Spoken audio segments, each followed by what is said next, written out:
bagi Tuhan.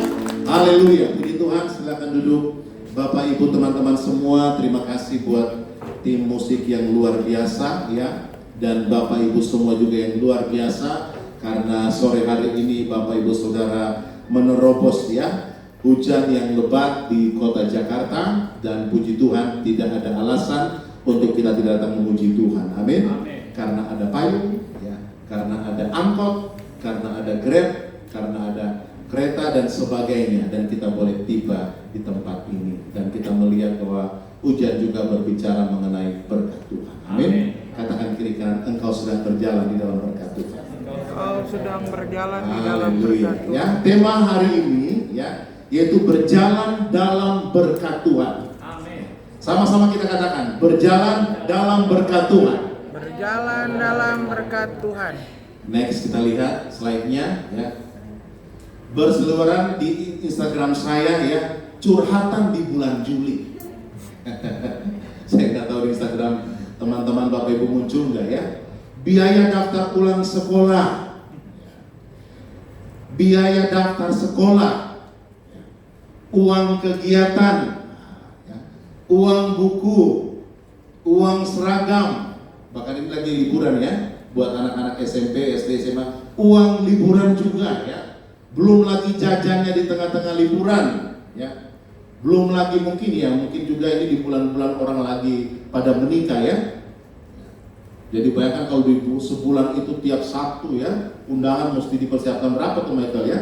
Ya, untuk angpaunya gitu kan, ke kondangan ya, mesti disiapkan semuanya ya. Bahkan ya untuk perpanjangan surat-surat semuanya, SIM, STNK dan yang lain-lain ya. Ini curhatan, saya berbicara dengan satu ibu dan dia berkata, waduh Pak, ini kami pun juga katanya di bisnis dunia kecantikan juga, kelihatannya juga wanita sudah mengalokasikan dana bukan di bulan Juli ini, pakainya bukan di kecantikannya dulu ya, di kecantikan anak-anak dulu, maksudnya di biaya sekolah daripada anak-anak ya. Beberapa orang juga mengalami pergumulan yang luar biasa di dalam soal keuangan. Belum kita juga melihat ya, next PHK massal ya di industri padat karya. Industri padat karya artinya apa, yang menyerap begitu banyak ya karyawan ya. 1 Maret 2025 perusahaan Stritex ya 10.666 karyawan yang di PHK. Yamaha Musik ya, Yamaha Musik juga punya pabrik juga ya untuk ya, baik buat alat musik, itu juga memphk-kan hampir 400 orang. Yamaha Indonesia ya, Desember 2025 nanti 700 orang. Sanken Indonesia Juni 2025 457, plus ditambah-tambah lagi dengan perusahaan-perusahaan yang tidak terlampau besar ya, dan tidak terdata ya, cukup banyak juga pastinya ya. Next, kita lihat lagi tingkat pengangguran tertinggi di Indonesia berdasarkan jenjang pendidikan ya. Diklasifikasikan lagi ya, SD sekitar 2,32% yang nganggur ya. Kemudian yang tamatan SMP 4%, kemudian SMA 7%, SMK tertinggi ya. Padahal ini kan sekolah kejuruan ya, menengah, mestinya mereka sudah punya skill, mestinya begitu lulus dari SMK udah langsung kerja ya.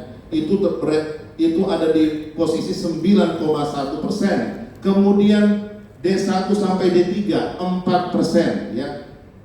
D4 sampai S3 ya. S1, S2, S3 doktor ya 5,25% ya. Jadi banyak juga yang saudara sarjana pun juga ya, yang S1, S2, S3 pun juga yang nganggur ya. Itulah realita yang ada di dunia ini. Tetapi tentu kita tidak perlu takut. Amin. Ya. Kita tidak perlu bimbang karena kita anak-anak daripada Bapa di sorga. Kita punya Tuhan yang luar biasa. Bagaimana untuk kita berjalan di dalam berkat Tuhan ya, di tengah-tengah yang tadi saya sampaikan tadi, kebutuhan yang luar biasa di bulan Juli ini, kemudian beberapa yang di PHK pun juga, bahkan tidak memandang juga apa status daripada lulusan, termasuk S3 pun juga ya mengalami PHK. Bagaimana kita berjalan dalam berkat Tuhan? Yang pertama, kita harus andalkan Tuhan. Amin. Katakan andalkan Tuhan. Katakan kiri kanan andalkan Tuhan. Ya. Yeremia 17 ayat 7 sampai 8. Yeremia 17 ayat 7 sampai 8. Silakan dibuka Alkitabnya. Kalau matanya masih tajam dan clear, silakan lihat di depan ya. Yeremia 17 ayat 7 sampai dengan ayat yang ke-8. Kita akan baca firman Tuhan ini bersama-sama. Yeremia 17 ayat 7 sampai 8. Sudah dapat semuanya? Amin. Katakan sama-sama amin. Mari kita baca sama-sama. 2, 3. Diberkatilah orang yang mengandalkan Tuhan, yang menaruh harapannya pada Tuhan. Ia akan seperti pohon yang ditanam di tepi air, yang merambatkan akar-akarnya ke tepi batang air, dan yang tidak mengalami datangnya panas terik, yang daunnya tetap hijau, yang tidak khawatir dalam tahun kering, dan yang tidak berhenti menghasilkan buah. Amin. Dikatakan di sini di Yeremia, diberkatilah orang yang mengandalkan Tuhan. Kalau kita mau berjalan di dalam berkat Tuhan, mengalami berkat Tuhan, mengalami pemeliharaan Tuhan, mengalami kasih Tuhan dan kuasa Tuhan, mau tidak mau kita harus mengandalkan Tuhan di dalam kehidupan kita. Amin. Tentu teman-teman juga dari Indonesia Timur pasti pernah lihat gitu ya. Di daerah kalian juga saya sudah pernah pergi ke sana juga, ke NTT ya. Ketika musim kering pun juga pasti sudah pada daun-daunnya gitu kan jatuh berguguran ya. Tapi kita melihat ketika mungkin di bulan November Desember ya, itu ada bunga-bunga yang khusus di sana ya, warnanya orange ya. Itu bisa luar biasa. Musim berganti, panas, dingin ya, hujan. Tetapi kalau pohon itu ya, dia punya akar yang dalam, bahkan dia tertanam di pinggir sungai, dikatakan di tepi air, dikatakan di Yeremia ini, dikatakan dia tidak akan mengalami datangnya panas terik, daunnya tetap hijau, tidak khawatir dalam tahun kering, dan tidak pernah berhenti menghasilkan buah. Dia akan terus berbuah.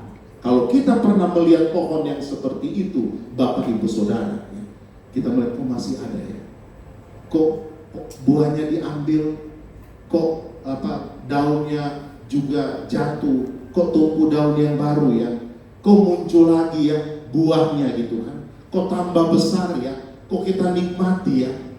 Saya mau katakan itulah gambaran bagi orang-orang yang mengandalkan Tuhan. Coba katakan kiri kanan, kamu seperti itu enggak?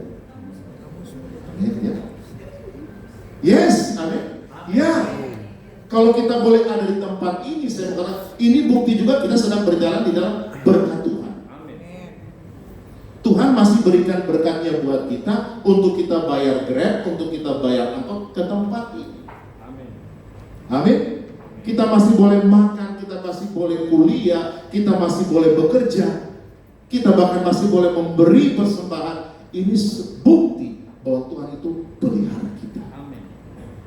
Mungkin kadang-kadang ya penerimaannya itu bisa naik turun, tapi tetap ada. Bukan sama sekali terkuras gitu kan, sampai minus dan sebagainya. Kalaupun juga diizinkan seperti itu, saya percaya Tuhan sanggup pulihkan kita. Amin. Tuhan sanggup buat mujizat. Ya ada juga problem-problem yang kita alami karena memang kesalahan kita juga ya. Karena kita tidak bisa mengelola keuangan yang ada. Contohnya nih buat anak-anak mahasiswa, saya juga pernah mahasiswa ya.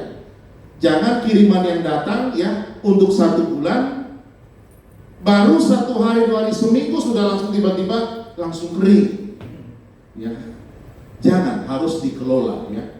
Terkadang gitu kan, duit datang udah seolah-olah kita ini sudah jadi orang kaya dan tiba-tiba jadi Santa Claus. Kita traktir orang gitu kan. Kita pokoknya saya yang bayar, saya yang bayar. Minggu kedua boleh pinjam dulu nggak? Di awal-awal bulan begitu terima gaji, tiba-tiba udah jadi kayak pos gitu kan.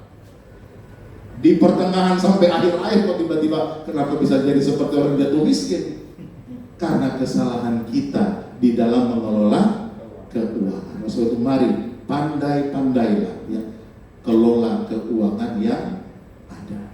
Saya teringat juga ketika saya mengelola gereja ini juga ya, di awal-awal juga ya. Wah, dapat berkat luar biasa. Saya ngomong kepada imam musik dan melayani, pokoknya kalau kita diberkati, kalian pun juga diberkati. Bahkan kami pun juga berbagi berkat di tahun 2023 itu di empat tempat ya. Di pinggir jalan, di Boulevard Raya kita bagi, di sana kepada orang-orang ODGJ dan anak-anak pemulung kita berbagi ya. Kemudian di daerah Tanah Tinggi Senen kita berbagi kasih juga ya. Sampai di Megamendung kita berbagi kasih juga. Begitu masuk tahun 2024, saya lihat rekening gereja, kenapa saya tidak bisa mengelola dengan baik ini? Ampuni saya Tuhan ya. Akhirnya mesti kelola lagi dengan baik, dan puji Tuhan akhirnya ya Januari, Februari itu pun juga anugerah dan kasih karunia Tuhan bisa pindah ke tempat ini juga ya, karena pertolongan daripada Tuhan. Tapi itu semua jadi pembelajaran buat kita ya, juga buat Bapak Ibu teman-teman muda juga di tempat ini ya, belajarlah dari kesalahan ya, supaya kita menjadi pribadi yang lebih baik lagi. Ya. Nah, kita melihat di sini next slide selanjutnya. Berhenti andalkan manusia dan orang lain. Terkadang gitu kan, kita beranggapan kalau kita baik kepada dia, maka dia akan baik kepada kita. Tabur Tuhan. Tetapi kadang-kadang tidak berlaku seperti itu, tidak terjadi seperti itu. Dulu mungkin ketika kita diberkati luar biasa, kita bantu dia.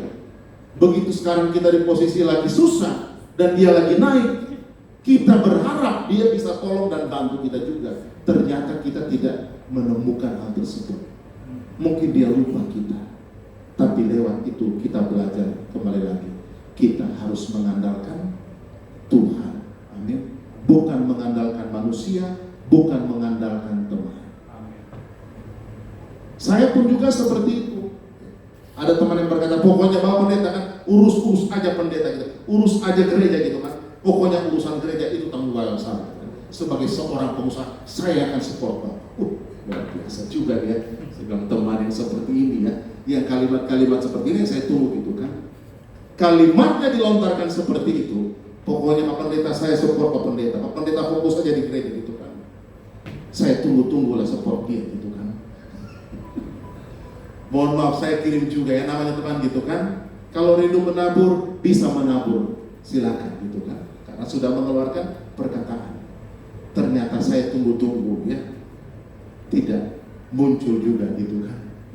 Tapi belajar kembali lagi, bukan andalkan manusia, tetapi andalkan Tuhan. Ya, kita andalkan manusia, kita akan kecewa. Berapa banyak teman-teman juga dikecewakan ya oleh bestie ya, oleh teman baik, ya, oleh bahkan orang-orang pun juga yang kita lihat, wah dia hebat ya, dia bisa tolong kita, dia pejabat kah, dia pengusaha kah, dia satu kampung kah, tiba-tiba sudah di WA, di telepon juga tidak dijawab-jawab juga. Tapi disitulah kita belajar, kita harus mengandalkan Tuhan.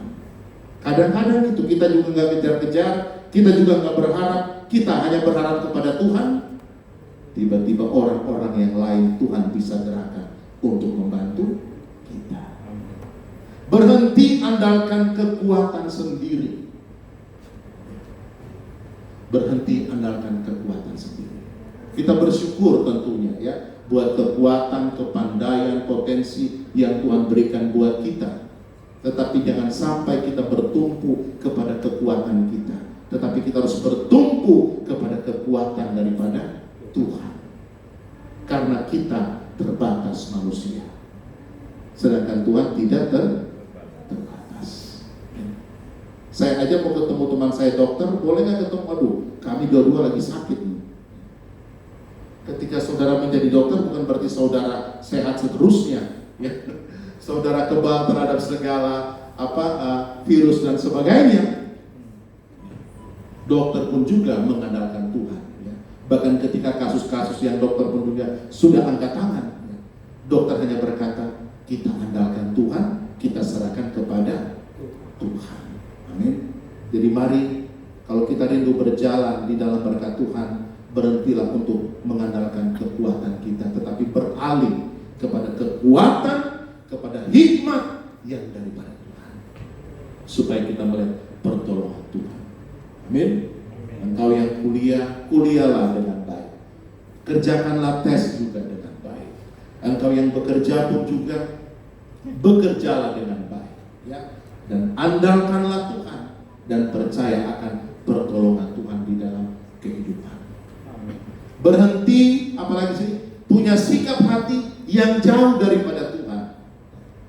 Mudah mengandalkan manusia, mengandalkan diri sendiri, kemudian sudah jauh daripada Tuhan, ini sudah lebih paling fatal lagi, ya.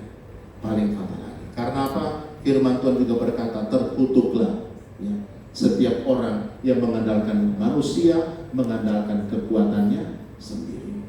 Kalau kita belajar mengandalkan Tuhan hari-hari ini, kita akan melihat pertolongan Tuhan, penyertaan Tuhan di dalam kehidupan kita. Amin. Kadang-kadang memang ya kita perlu alami Tuhan di tengah-tengah persoalan yang luar biasa. Supaya apa? Supaya kita punya kesaksian. Dan kalau Bapak, Ibu, Saudara, teman-teman sedang ada di dalam proses Tuhan yang luar biasa, saya mau katakan, ya, selamat menikmati Tuhan dengan kedahsyatannya yang luar biasa. Supaya apa? Supaya Bapak, Ibu, Saudara ada kesaksian. Dan supaya kesaksian Bapak, Ibu, Saudara itu menjadi berkat bagi orang lain. Amin. Dan ketika saudara bagikan, orang lain pun juga dikuatkan. Mereka akan berkata, waduh, Pak Petri pernah alami itu ya, pernah alami terpuruk ya, dan Pak Petri tolong Tuhan ya. Waduh, luar biasa Pak. Berarti kalau Bapak ditolong Tuhan, saya percaya saya pun juga akan mengalami pertolongan daripada Tuhan. Amin. Karena banyak orang gagal di dalam yang namanya mengandalkan Tuhan. Kalau kita melihat yang ditahan di KPK, ya, kasus-kasus korupsi, ya, baik yang di Pertamina, apakah itu orang-orang yang tidak kuliah? Itu orang-orang yang sekolah, kuliah dari universitas terbaik, ya. Bahkan mungkin juga dikirimkan juga oleh perusahaannya pergi belajar tuh ke negara luar sana, timba ilmu sebanyak-banyaknya. Tetapi apa yang terjadi? Karena ingin, ya, menjadi kaya, karena digoda oleh segala sesuatu, akhirnya korupsi. Dengan kekuatannya dia korupsi. Tapi kita dengan kekuatan daripada Tuhan, kita akan melihat benar-benar berkat itu, gaji itu, penghasilan itu menjadi blessing buat kita. Amin. Banyak orang ya mendekam di penjara. Ngapain dapat duit? Walaupun dia bilang kalau korupsi itu yang gede-gede katanya gitu kan. Biar nanti masuk di sana, nanti masih bisa menikmati keluarga dan sebagainya. Ngapain ya? Habis-habisin waktu di dalam penjara. Mau dibilang bisa juga dibayarlah fasilitas dan sebagainya. Buat apa? Kenyamanan yang palsu. Biarlah kita belajar untuk mengandalkan Tuhan. Amin. Amin. Di dalam Alkitab ya diceritakan mengenai Ishak. Next. Ishak pernah mencoba untuk mencari cara keluar dari masalah dengan jalan apa? Pergi kepada Abimelek. Abimelek ini gambaran apa? Raja Filistin, gambaran orang fasik. Kalau kita sebagai anak Tuhan ya, alami masalah, alami persoalan, jangan pergi kepada orang fasik. Jangan pergi ke paranormal, jangan pergi kepada orang-orang yang meramal ya. Jangan apalagi pergi ke perdukunan. Mau kaya? Sini, saya gandakan duitmu. Digandakan gitu kan. Itu kita sedang menggeser Tuhan dan membawa berhala yang lain di dalam kehidupan kita. Bisa aja dikasih, tetapi ada tumbalnya. Saya mendengar juga kesaksian orang juga yang minta kekayaan dari Gunung Kawi dan sebagainya. Hasilnya apa? Bukan mendatangkan berkat. Uang memang datang, ya. Tetapi uang plus satu paket pun juga dengan segala macam kutuk dan sebagainya. Kalau Tuhan ya benar-benar semuanya itu berkat buat kita, tidak ada dibungkus dengan kutuk dan yang lain-lain. Bahkan Ishak ketika dia mengalami masalah ya, dia mau pergi ke Mesir. Dia mau meninggalkan masalah tersebut. Dia mau lari daripada masalah. Masalah yang ada harus dihadapi. Amin.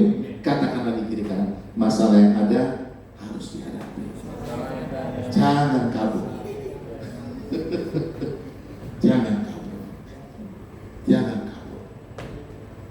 Masalah hukumkah kita sedang berhadapan dengan masalah hukum? Hadapi itu. Saya pun pernah 2 kali juga. Bukan saya buat jahat kemudian saya dipanggil polisi, bukan. Tetapi ada kasus-kasus juga yang akhirnya juga saya harus dipanggil sebagai saksi. Dan bagi saya, wah, kita kan sejak kecil kan ditakut-takutin ya. Nanti ditangkap polisi, nanti ditangkap polisi. Walaupun pendeta ada ketakutan juga gitu, malunya dan sebagainya. Saya harus hadapi konsekuensinya apapun juga. Dan puji Tuhan, karena saya berdiri di posisi yang benar, ya, saya tidak berbuat jahat, saya sampaikan segala sesuatunya. Puji Tuhan, semuanya bisa berjalan dengan baik. Bahkan perkara yang terakhir berujung dengan damai. Saya harus ambil semua barang bukti yang ada. Jangan lari daripada setiap masalah apapun juga yang kita hadapi. Kita harus hadapi itu semua, apapun konsekuensinya. Kalaupun juga kita harus menghadapi konsekuensinya, saya percaya Tuhan berikan kita kekuatan. Amin. Karena kita ada di pihak Tuhan. Daripada kita kabur terus dari masalah, dan masalah itu tidak selesai, kita harus selesaikan masalah tersebut. Saya bertemu dengan satu orang juga, dia berkata, Pak, saya sudah melakukan penyelewengan keuangan di perusahaan. Bagaimana ini, Pak? Ya, saya katakan, dosa adalah dosa. Dosa harus diakui. Memang akan ada 2 hal yang akan terjadi. Ketika dia mengaku kepada bosnya bahwa dia telah melakukan penyelewengan keuangan, yang pertama dia akan dipecat. Yang kedua mungkin bisa juga dipenjarakan.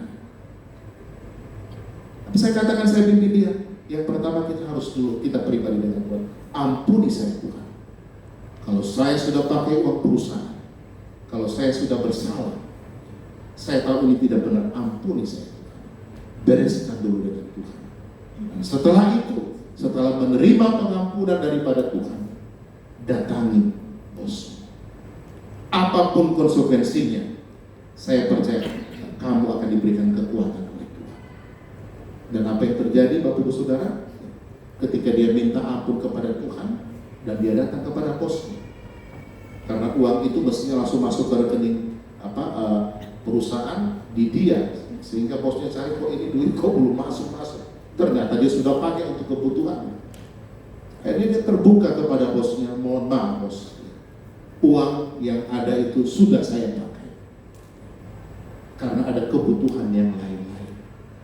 Dan saya sebagai konsekuensi saya siap untuk mengganti uang tersebut, dan saya serahkan keputusan ini kepada perusahaan kalau misalnya saya juga harus keluar dari perusahaan ini. Dan apa yang terjadi Bapak Ibu Saudara teman-teman, ketika dia berani terbuka dan jujur menghadapi masalah tersebut, justru bosnya menghargai kejujurannya. Dan puji Tuhan, dia tetap kerja di situ dan dia mencicil, mengembalikan uang-uang yang tadinya sudah terpakai oleh dia. Jadi mari teman-teman, Bapak Ibu Saudara semuanya, kalau ada masalah, hadapilah masalah tersebut. Jangan hadapi sendiri, bersama dengan Tuhan. Tuhan berikan kita kekuatan, Tuhan berikan kita kemampuan. Kadang-kadang kan ketakutan manusia ini kan gitu kan, nggak ada di tangan Pak Pendeta, nggak ada duitnya di tangan. Memang tidak ada di tangan kita, tetapi ada di tangan Tuhan, dan tinggal tunggu bagaimana kita beriman kepada Tuhan. Kita akan melihat perpindahan dari tangan Tuhan kepada tangan kita berkata. Tapi dibutuhkan yang namanya iman. Banyak orang pakai potong kompas semuanya, cara-cara yang tidak benar. Mari kita sebagai anak Tuhan, kita gereja New Life Community Church, tinggalkanlah cara-cara yang lama. Amin. Pakailah cara-cara yang baru. Beberapa waktu yang lalu saya bertemu dengan seorang hamba Tuhan juga, kebetulan dia ada di luar negeri. Dia bantu-bantu juga orang-orang yang mau keluar, pengurusan visa dan sebagainya. Biasanya di beberapa negara harus dilampirkan, gajinya berapa sih, tabungannya ada berapa. Bayangkan pendeta, pelayan Tuhan, orang Kristen, masukin semua, apply data. Di bawah sini kan ada nih, kalau ngurus visa ya. Masukin semua. Ternyata ditolak. Dicek, ternyata ada pemalsuan di situ. Pendeta, hamba Tuhan, orang Kristen, tetapi melakukan pemalsuan, manipulasi. Kop surat pun juga diakal-akalin. Orang yang ke situ kan bukan orang bodoh ya. Mereka sudah tahu segala macam trik-trik orang. Ya ditelepon gitu kan, bener nggak ini? Ditelepon nggak diangkat, diteleponnya telepon yang lain ya tidak jadi, tidak di ACC visa tersebut. Saya mendengar itu bilang, kalau masih orang dunia ya oke lah, kita harap maklum gitu kan. Tidak kenal kebenaran. Jangan sampai kita sudah kenal kebenaran, tetapi justru kita hidup tidak benar di hadapan Tuhan. Pengennya dapat visa, pengennya bisa masuk dengan jalur yang seperti itu, justru akhirnya tidak masuk, ada yang tertunda 3 tahun, baru ajukan lagi. Bisa.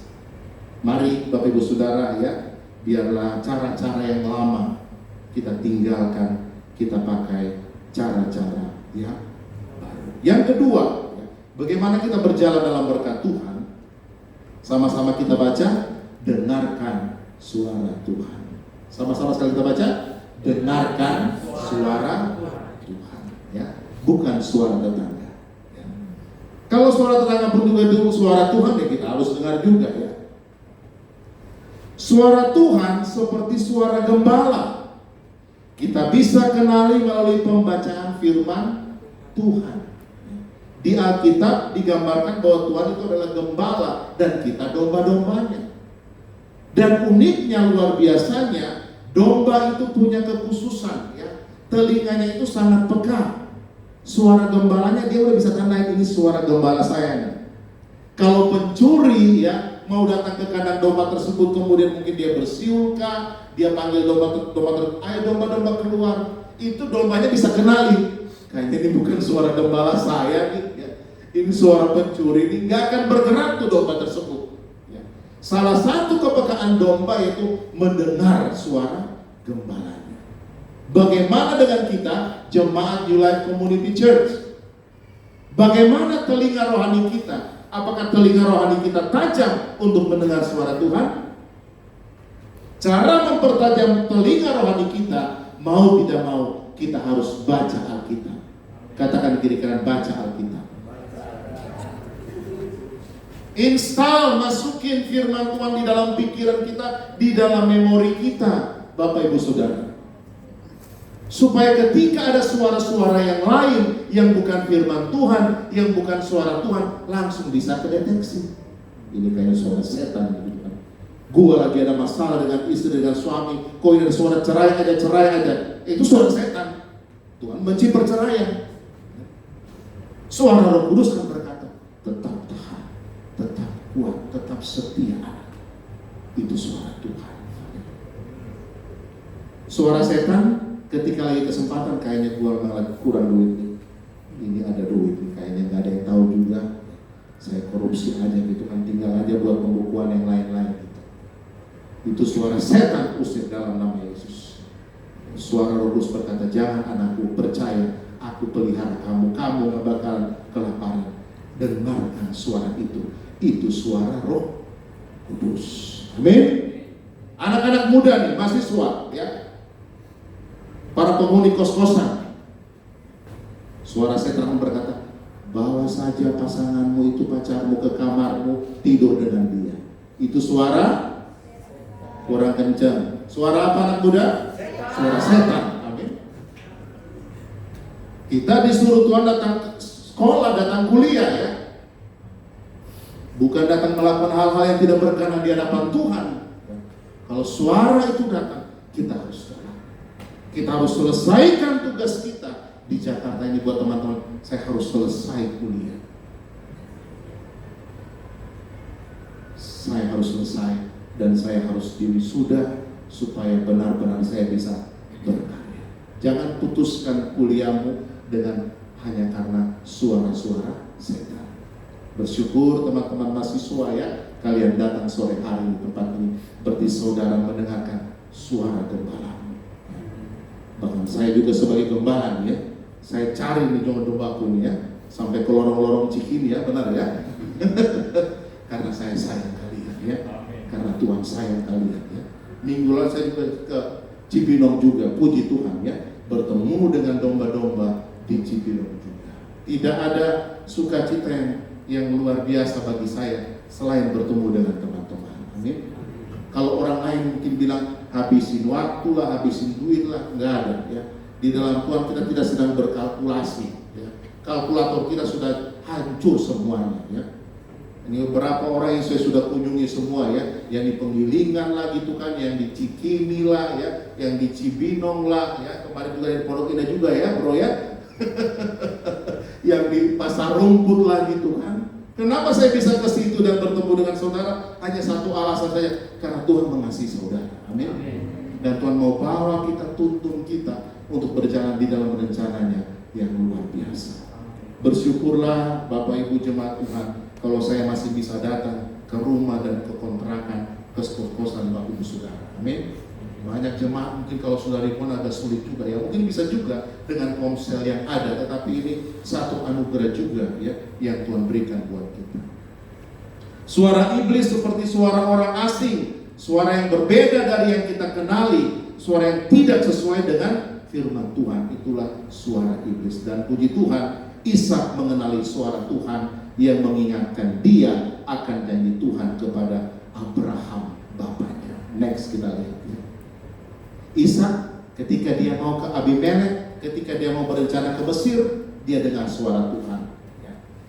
Kejadian 26 ayat 2-3. Lalu Tuhan menampakkan diri kepadanya, kepada Ishak, serta berfirman, janganlah pergi ke Mesir, diamlah di negeri yang akan kukatakan kepadamu, tinggallah di negeri ini sebagai orang asing, maka aku akan menyertai engkau dan memberkati engkau, sebab kepadamu lah dan kepada keturunanmu akan kuberikan seluruh negeri ini, dan aku akan menepati sumpah yang telah kuikrarkan kepada siapa?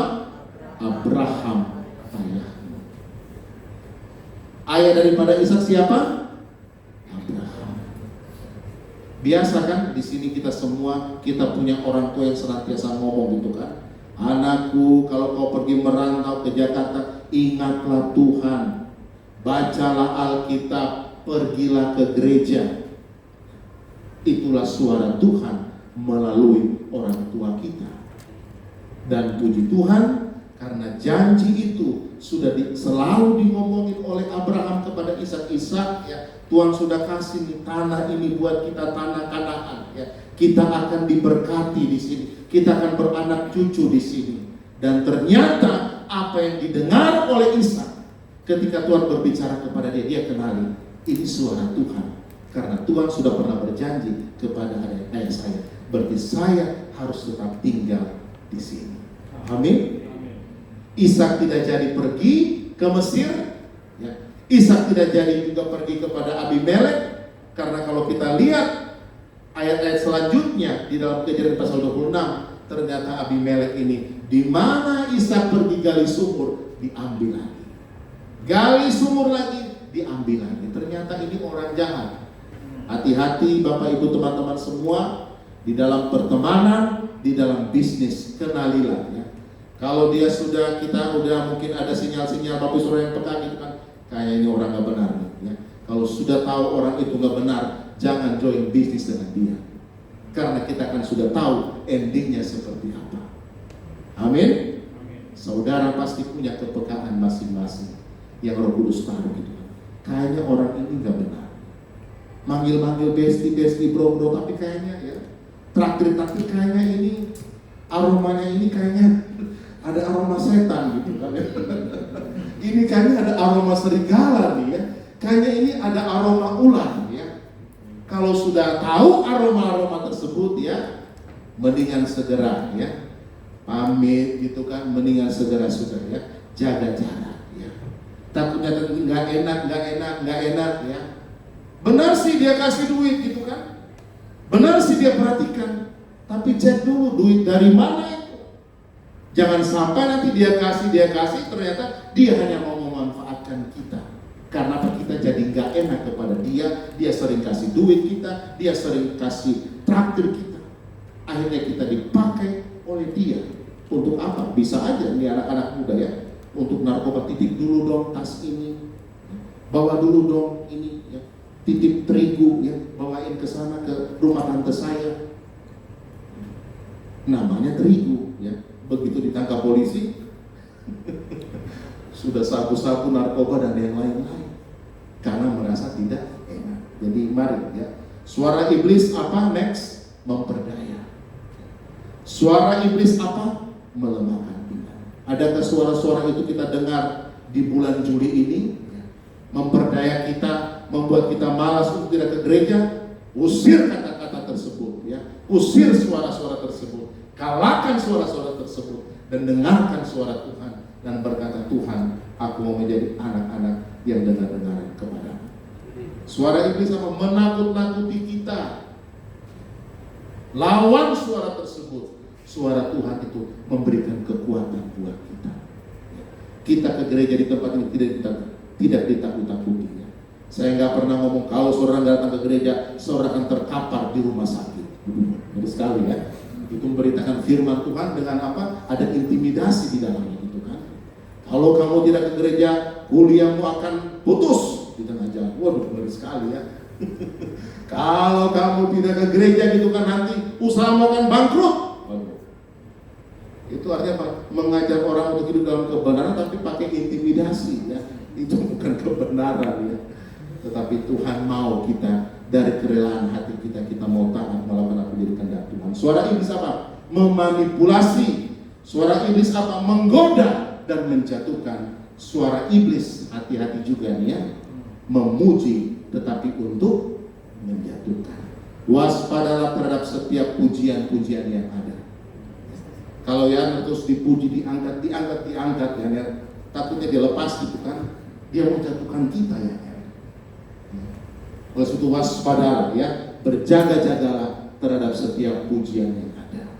Pujian yang terbatas aja gitu kan, jangan sampai kita jadi meroket gitu kan. Supratman saking dipuji jadi Superman gitu kan, akhirnya terbang gitu kan, nanti sombongnya jatuh ya. Jadi mari ya kita yang kenali suara itu, dengarkan, ini suara Tuhan atau bukan ya. Kalau suara setan, usir dalam nama Yesus. Dengarkan suara Tuhan, cara yang mudah lewat firman Tuhan ya.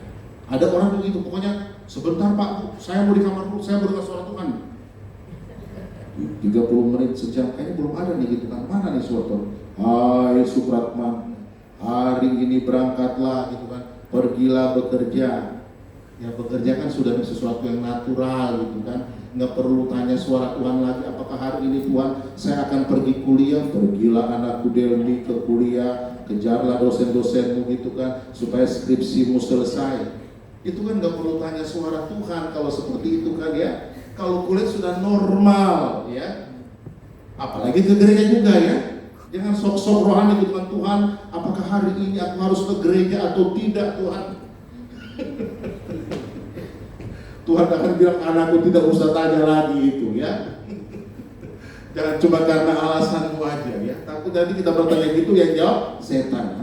Nanti saya akan bilang, sudah pas pertanyaanmu itu, tidak usah ke gereja, di rumah aja, tarik selimutmu gitu kan, mumpung ini hujan. Tapi luar biasa semuanya di tempat ini, amin.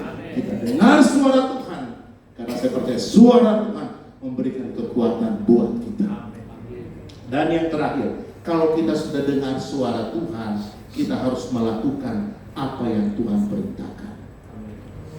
Kejadian 26 ayat yang ke-12, sama-sama kita baca. Kejadian 26